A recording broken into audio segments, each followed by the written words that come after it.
नमस्कार प्रिय भक्तगणों, स्वागत है आपका हमारे YouTube चैनल में। आज हम लोग बृहस्पतिवार व्रत कथा का श्रवण करेंगे।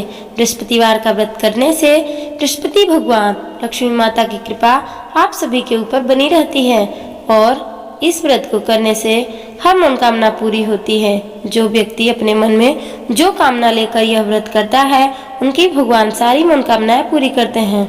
प्राचीन समय की बात है, भारत में एक राजा राज करता था।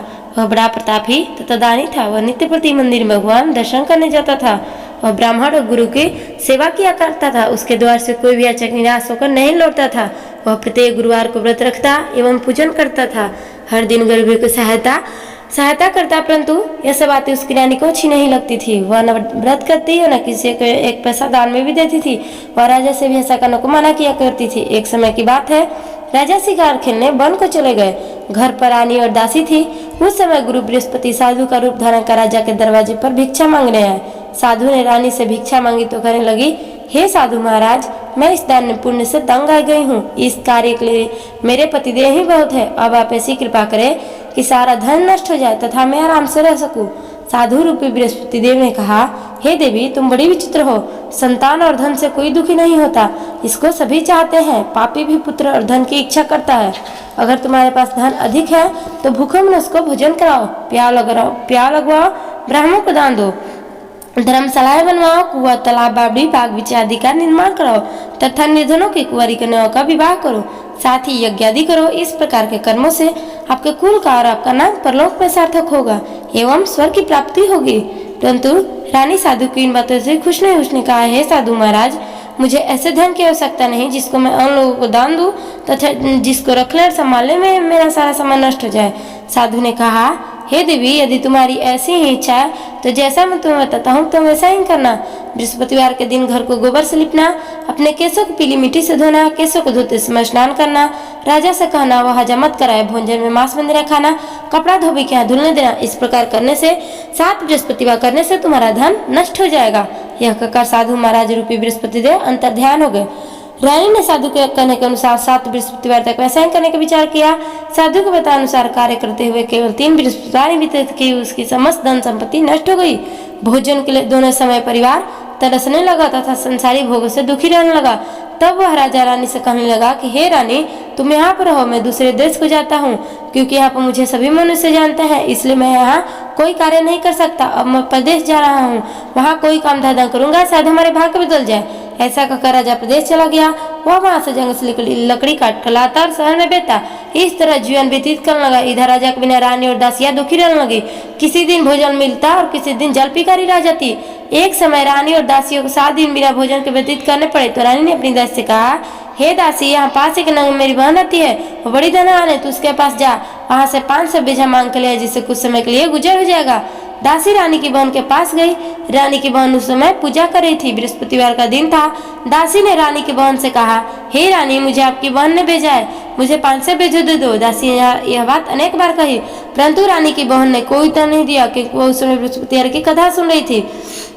जब दासी की रानी की बहन से कोई उत्तर नहीं मिला तो बहुत दुखी उस क्रोध भी आ लौट कर रानी से बोली, हे रानी, आपकी बहन बहुत ही घमंडी है और छोटे लोग से बात भी नहीं करती। मैंने उससे कहा तो उसने कोई उत्तर नहीं दिया, मैं वापस चली आई। रानी बोली, हे दासी, इसमें उसका कोई दोष नहीं है। जब बुरे दिन आते हैं तो कोई सहारा नहीं देता। अच्छे बुरे का पता बीतते ही लगता है। जो ईश्वर की इच्छा होगी वही होगा। यह सब हमारे भाग्य का दोष है। उधर रानी की बहन ने सोचा कि मेरी बहन की दासी आई थी, परंतु मैं उसे नहीं बोली, इससे वह बहुत दुखी हुई होगी। अतः कथाश्रम में विष्णु भगवान का पूजन समाप्त कर अपनी बहन के घर आई और कहने लगी, हे बहन, मैं बृहस्पतिवार का व्रत करी थी, तुम्हारी दासी हमारे घर गई थी, परंतु जब तक कथा होती है तब तक हम लोग उठते हैं ना बोलते हैं, इसलिए मैं नहीं बोली। कहो दासी, क्यों गई थी? रानी बोली, बहन, हमारे घर अनाज नहीं था, वैसे तो तुमसे कोई बात छिपी नहीं है, इस कारण मैंने दासी को तुम्हारे पास 500 बीघा लेने के लिए भेजा था। रानी की बहन बोली, बहन देखो, बृहस्पति भगवान सबकी मनोकामना पूर्ण करते हैं। देखो, शायद तुम्हारे घर में अनाज रखा हो। यह सुनकर दासी घर के अंदर गई तो वहां उसे एक घड़ा बेजर का भरा मिल गया। उसे बड़ी हैरानी हुई, क्योंकि उसने एक बर्तन देख लिया था। उसने बाहर आकर रानी को बताया। दासी अपनी रानी से कहने लगी, हे रानी, देखो, ऐसे हमको जब अन्न नहीं मिलता तुम रोजी व्रत करते हैं। अगर इनसे इस व्रत की विधि और कथा पूछ ली जाए उसे हम भी कर लिया करेंगे। दासी के कहने पर रानी ने अपनी बहन से कहा, बृहस्पतिवार के व्रत के बारे में पूछा। उसकी बहन ने बताया, हे रानी बहन, बृहस्पतिवार को सूर्योदय से पूर्व उठकर स्नान करके बृहस्पतिवार का व्रत करना चाहिए, लेकिन इस दिन सिर नहीं धोना चाहिए। बृहस्पतिवार के व्रत में चने की दाल और नमक कुछ विष्णु भगवान के केले के वृक्ष की जड़ में पूजन करें तथा दीपक जलाएं। उस दिन एक ही समय भोजन करें, भोजन पीले खाद्य पदार्थ का करें तथा कथा सुने। इस प्रकार करने से गुरु भगवान प्रसन्न होते हैं, अन्नपुत्र धन देते हैं, मनोकामना पूर्ण करते हैं। व्रत पूजन की विधि बताकर रानी की बहन अपने घर लौट गई। रानी और दासी दोनों ने निश्चय किया कि वे बृहस्पति देव भगवान का पूजा जरूर करेंगी। 7 दिन बाद जब बृहस्पतिवार आया तो उन्होंने व्रत रखा, गुड़साल में जाकर चना और गुड़ भी लाई तथा उसकी दाल से केले की जड़ में विष्णु भगवान का पूजन किया। और भोजन पीला कहाँ से है? दोनों बड़ी दुख हुई थी, परंतु उन्होंने व्रत किया था, इस कारण भगवान बृहस्पतिदेव प्रसन्न थे। एक साधारण व्यक्ति के रूप में 2 थालों में सुंदर पीला भोजन लेकर आए और दासी को देकर बोले, हे दासी, यह भोजन तुम्हारे और रानी के लिए है, तुम दोनों करना। दासी भोजन पाकर बड़ी प्रसन्न हुई और रानी से बोली, रानी जी भोजन कर लो। रानी को भोजन के आने के बारे में कुछ पता नहीं था, इसलिए वह दासी से बोली, जा तू ही भोजन कर, क्योंकि तू हमारे व्यर्थ में हंसी उड़ाती है। दासी बोली, एक व्यक्ति भोजन दे गया है। रानी कहने लगी, वह भोजन तेरे लिए ही दे गया है, तू ही भोजन कर। दासी ने कहा, वह व्यक्ति हम दोनों के लिए 2 थालों में भोजन दे गया है, इसलिए मैं और आप दोनों साथ साथ ही भोजन करेंगे। फिर दोनों ने गुरु भगवान को नमस्कार कर भोजन प्रारंभ किया। उसके बाद से प्रत्येक बृहस्पतिवार को गुरु भगवान का व्रत और पूजन करने लगी। बृहस्पति भगवान की कृपा से उसके पास धन हो गया, परंतु रानी फिर पहले की तरह आलस्य करने लगी। तब दासी बोली, देखो रानी, तुम पहले भी इस प्रकार के आलस्य करती थी, तुम्हें धन के रखने में कष्ट होता था, इस कारण सभी धन नष्ट हो गया। गुरु भगवान की कृपा से धन मिला है तो तुम्हें फिर आलस्य होता है। बड़ी मुसीबत के बाद हमने धन पाया, इसलिए हमें दान पुण्य करना चाहिए। तुम भूखे मनुष्य को भोजन कराओ, प्यार लगाओ, ब्राह्मणों को दान दो, कुआं तालाब बाड़ी आदि का निर्माण कराओ, मंदिर पर सला बनवा कर दान दो, कुंवारी कन्याओं के विवाह करो, धन को शुभ कार्य में खर्च करो, जिससे तुम्हारे कुल का यश बढ़े तथा स्वर्ग प्राप्त हो और प्रीत प्रसन्न हो। दासी की बात मानकर रानी ने इसी प्रकार के कर्म करने प्रारंभ किए, जिनसे उनका काफी यश फल लगा। एक दिन रानी और दासी आपस में विचार करने लगी कि न जाने राजा किस दशा में होंगे, उनकी कोई खोज खबर नहीं है। गुरु भगवान से उन्होंने प्रार्थना की और भगवान ने रात्रि में राजा को स्वप्न में कहा, हे राजा उठ, तेरी रानी तुझको याद करती है, अपने देश को लौट जा। राजा प्रातः काल उठकर जंगल से लकड़ियां काट कर लाने के लिए जंगल की ओर चल पड़ा। जंगल से गुजरते हुए सोचने की रानी की गलती से उसे कितने दुख भोगने पड़े। राजपाट छोड़कर उसे जंगल में आकर रहना पड़ा। जंगल से लकड़ियां काट कर उन्हें बेचकर उसी समय उस जंगल में बृहस्पति देव एक साधु का रूप धारण कराए और राजा के पास आकर बोले, हे लकड़हारे, तुम इस सुनसान जंगल में किस चिंता बैठे हो, मुझे बतलाओ। यह सुन राजा के नेत्रों में जल भर आया और साधु की वंदना को बोला, हे प्रभु, आप सब कुछ जानने वाले हैं। इतना कहकर राजा ने साधु को अपनी संपूर्ण कहानी सुना दी। महात्मा दयालु होते हैं। वे राजा से बोला, हे राजा, तुम्हारी पत्नी ने बृहस्पति देव के प्रति अपराध किया था, जिसके कारण तुम्हारी यह दशा हुई। अब तुम किसी प्रकार की चिंता मत करो, भगवान तुम्हें पहले से अधिक धन देंगे। देखो, तुम्हारी पत्नी ने बृहस्पतिवार का व्रत करना प्रारंभ कर दिया। तुम भी बृहस्पतिवार का व्रत करके चने की दाल और गुड़ जल को लोटे में डालकर केले का पूजन करो, फिर कथा कहो, सुनो, भगवान तुम्हारी सब मनोकामनाओं को पूर्ण करेंगे। साधु प्रसन्न देख राजा बोला, हे प्रभु, मुझे लकड़ी बेचकर इतना पैसा भी नहीं बचा जिससे भोजन करने के उपरांत कुछ बचा सकूं। मैंने रात्रि में अपनी रानी को व्याकुल देखा है, मेरे पास कोई साधन नहीं जिससे समाचार जान सकूं। फिर मैं बृहस्पतिदेव की क्या कहानी कहूँ, मुझको तो कुछ भी मालूम नहीं है। साधु ने कहा, हे राजा, तुम किसी बात की चिंता मत करो। बृहस्पतिवार के दिन तुम रोजाना की तरह लकड़ियां लेकर शहर में जाओ, तुम्हें रोज से दुगना धन प्राप्त होगा, जिसे तुम भली भांति भोजन कर लोगे तथा बृहस्पतिदेव की पूजा का सामान भी हो जाएगा। बृहस्पतिदेव की कथा इस प्रकार है। प्राचीन काल में एक बहुत ही निर्धन ब्राह्मण था, उसके कोई संतान नहीं थी। वह नित्य पूजा पाठ करता, परंतु उसकी स्त्री बहुत मलिनता के साथ रहती थी। वह न स्नान करती और न किसी देवता का पूजन करती। प्रातः काल उठते ही सर्वप्रथम भोजन करती, बाद में कोई अन्य कार्य करती। ब्राह्मण देवता बहुत दुखी रहते थे, पत्नी को बहुत समझाते, किंतु उसका कोई परिणाम नहीं निकलता। भगवान की अनुकंपा से उस ब्राह्मण की पत्नी गर्भवती हुई। उसने 10वें महीने एक सुंदर कन्या को जन्म दिया। निर्धन ब्राह्मण कन्या के जन्म से बहुत दुख हुआ। धीरे धीरे ब्राह्मण की वह कन्या बड़ी होने लगी। बचपन से ही उस कन्या की रुचि भगवान विष्णु की पूजा में थी और वह प्रातः उठती और स्नान करके भगवान विष्णु की पूजा करने मंदिर में जाती थी। बृहस्पतिवार को व्रत करके विधिवत पूजा पाठ करती थी। पूजा पाठ के बाद वह पढ़ने के लिए पाठशाला में जाती थी। घर से चलते हुए वह मुट्ठी भर जौ साथ लेकर जाती और पाठशाला के रास्ते में थोड़े थोड़े जौ गिराती जाती थी। जब वह पाठशाला से घर लौटती तो जौ के वह दाने सोने में बदले हुए मिलते थे। लड़की सभी सोने के दानों को बीन लाती थी। एक दिन जब वो सोने के दानों को साफ कर रही थी तो उसकी माँ ने कहा, बेटी, सोने के दानों को साफ करने के लिए सोने का शुभ भी होना चाहिए। अगले दिन बृहस्पतिवार था। उसने भगवान बृहस्पति की पूजा की। पूजा करते हुए प्रार्थना की कि हे भगवान, यदि मैंने आपका व्रत विधिवत किया हो तो मुझे सोने का सुख दे दो। भगवान विष्णुदेव ने उसकी मनोकामना पूरी करने का वचन दिया। पाठशाला से लौटते समय उसे रास्ते में सोने का सूप पड़ा हुआ मिला। घर लौटकर सोने का सूप अपनी माँ को दिखाकर और सोने के दानों को उसी समय उस नगर का राजकुमार उसके घर के पास से गुजरा। उस सुंदर लड़की को सोने के सूप में जौ साफ करते देख राजकुमार उस पर मोहित हो गया। महल में लौटकर राजकुमार ने राजा से उस लड़की से विवाह करने की इच्छा प्रकट की तो राजा ने ब्राह्मण को महल में बुलाकर राजकुमार से उसकी लड़की के विवाह की बात कही। ब्राह्मण तैयार हो गया। धूमधाम से उस लड़की का विवाह राजकुमार से हो गया। दुल्हन बनकर ब्राह्मण की लड़की महल में चली गई। लड़की के चले जाने के बाद ब्राह्मण फिर निर्धन हो गया। उसे कई कई दिन भोजन नहीं मिलता था। वह बहुत दुखी होकर ब्राह्मण एक दिन अपनी लड़की के पास गया। अपने पिता की निर्धनता का समाचार सुनकर उसने बहुत सा धन देकर पिता को विदा किया। ब्राह्मण से उस धन से ब्राह्मण के कुछ दिन तो आराम से गुजर गए, लेकिन जल्दी ही फिर भूखमरने की हालत हो गई। ब्राह्मण अपनी लड़की से धन लेने के लिए फिर महल में पहुंचा। लड़की ने पिता की बुरी हालत देखकर कहा, पिताजी, आप आखिर कब तक मुझसे धन लेकर जीवनयापन करेंगे? आप ऐसा उपाय क्यों नहीं करते जिससे आपका घर धन संपत्ति से भर जाए? ब्राह्मण ने कहा, मैं तेरी माँ को बहुत समझा लिया पर उसकी समझ में कुछ नहीं आता। उसका फूहड़पन नष्ट हो तो घर की निर्धनता भी दूर हो जाए। तब कुछ सोचकर लड़की ने पिता से कहा, पिताजी, आप कुछ दिनों के लिए माँ को मेरे पास छोड़ जाओ। ब्राह्मण अपनी पत्नी को लड़की के पास महल में छोड़ आया। लड़की ने अपनी माँ से कहा, माँ, तुम कल प्रातः उठकर स्नान करके भगवान विष्णु की पूजा अवश्य करना। पूजा करने से तुम्हारी निर्धनता अवश्य दूर हो जाएगी। लेकिन उसकी माँ ने उसकी कोई बात नहीं मानी। तब क्रोधित होकर लड़की ने अपनी माँ को एक कक्ष में बंद कर दिया। सूर्योदय के समय माँ को उठाकर जबरदस्ती उसने स्नान कराया। फिर मंदिर में ले जाकर भगवान विष्णुदेव की पूजा कराई। कुछ दिनों के बाद ऐसा करने तक माँ की बुद्धि में परिवर्तन हुआ। स्वयं से बृहस्पतिवार का व्रत रखने लगी। उसके व्रत रखने से ब्राह्मण के घर में भगवान विष्णु के अनुकंपा से धन की वर्षा होने लगी। दोनों पति पत्नी धन संपत्ति पाकर आनंद पूर्वक जीवनायापन करते हुए विष्णुधाम को चले गए। लकड़हारा बने राजा ने सन्यासी से भगवान विष्णुदेव की कथा सुनकर बृहस्पतिवार का व्रत करके भगवान विष्णु की पूजा की। उस दिन से उसके सभी कलेश दूर हुए। लेकिन अगले बृहस्पतिवार को कामकाज में अधिक व्यस्त रहने के कारण उसने भगवान विष्णुदेव का व्रत नहीं किया।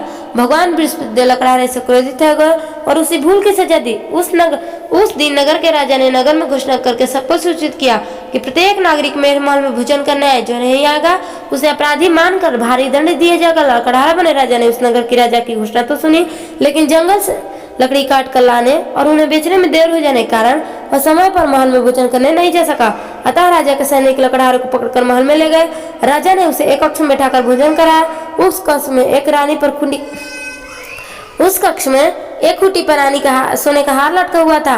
लकड़हारा अकेला उस कक्ष में भोजन कर था। तभी उसने एक आश्चर्यजनक घटना घटती देखी। देखते ही देखते वह खूंटी को हार निकल गई। थोड़ी देर बाद नगर के राजा ने हार को गायब देखा तो लकड़हारे करवास में डलवा दिया। लकड़हारा मनी मन अपने भाव को सुनने लगा। तभी उसे जंगल में मिले सन्यासी के सामने आया। थोड़ी देर में भगवान विष्णुदेव सन्यासी के रूप में उसके सामने प्रकट हुए। लकड़हारे, तूने भगवान विष्णुदेव की पूजा नहीं की, इसी कारण तुम्हें कष्ट हुआ है। लेकिन अब चिंता मत करो। बृहस्पतिवार के दिन कारागार के दरवाजे पर तुम्हें कुछ पैसे पड़े हुए मिलेंगे।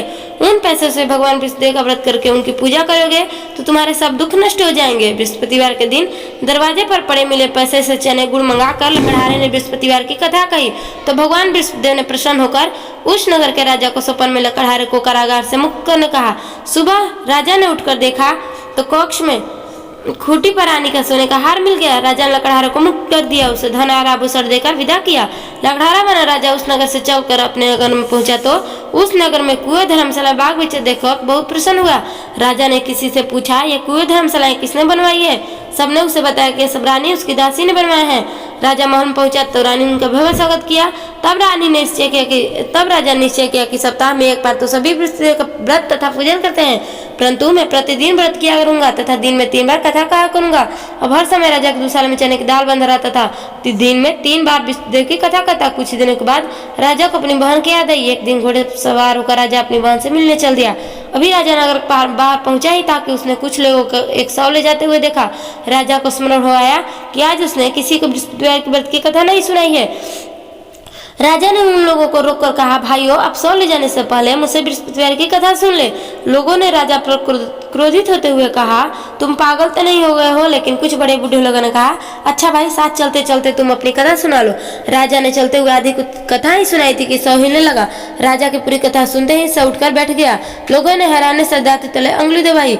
अगले दिन बृहस्पतिवार से भगवान विष्णुदेव का व्रत करने व कथा सुनने का निश्चय कर लिया। घोड़े पर सवार राजा चलते हुए किसान के पास पहुंचा। किसान अपने खेत में हल चला रहा था। राजा ने कहा, अरे भाई, मुझसे बृहस्पतिवार की कथा सुन लो। किसान झुझला कर बोला, अरे भाई, देख नहीं रहे हो, जितनी देर तक तुम्हारी कथा सुनूंगा उतने देर में पूरे खेत में हल चला लूंगा। राजा निराश होकर चलने लगा। तभी किसान के बैल लड़खड़ा कर जमीन पर जा गिरा। किसान के पेट में बहुत जोर से दर्द होने लगा।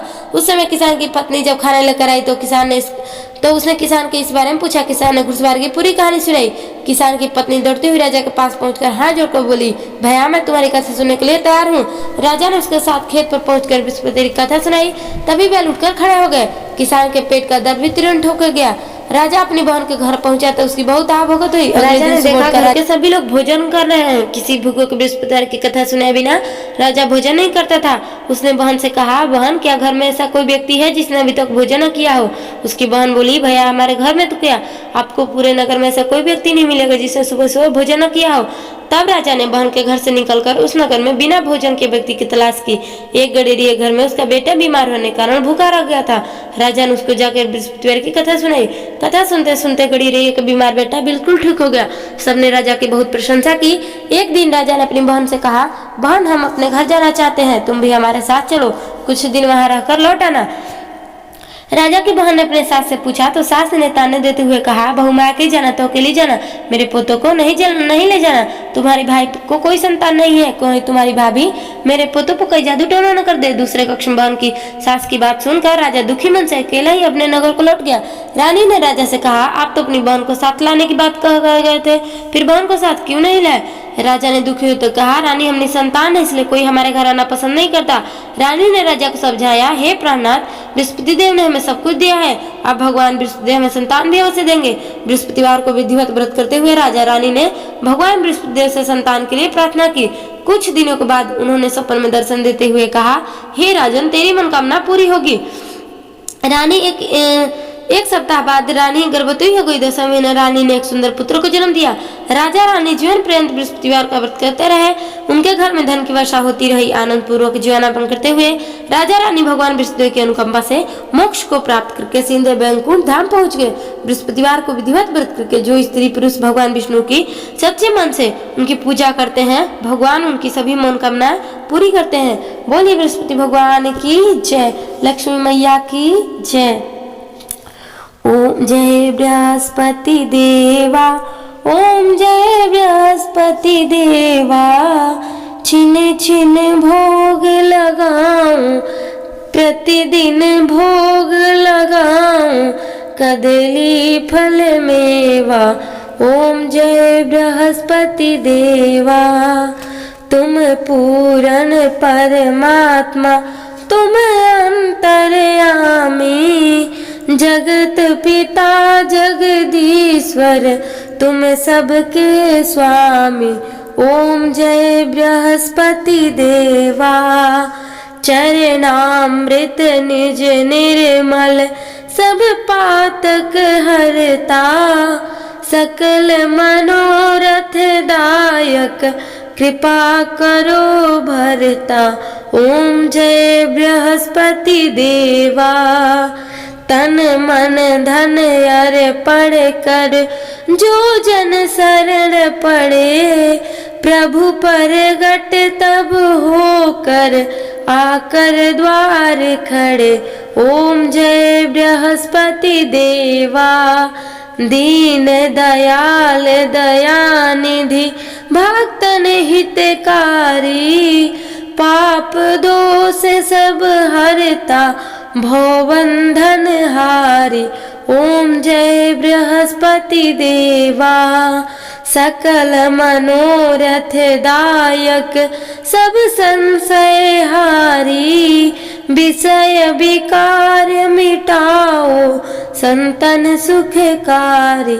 ओम जय बृहस्पति देवा, जो कोई आरती तेरी प्रेम सहित गावे, ज्येष्ठानंद आनंद कर सो निश्चय फल पावे। ओम जय बृहस्पति देवा, स्वामी जय बृहस्पति देवा।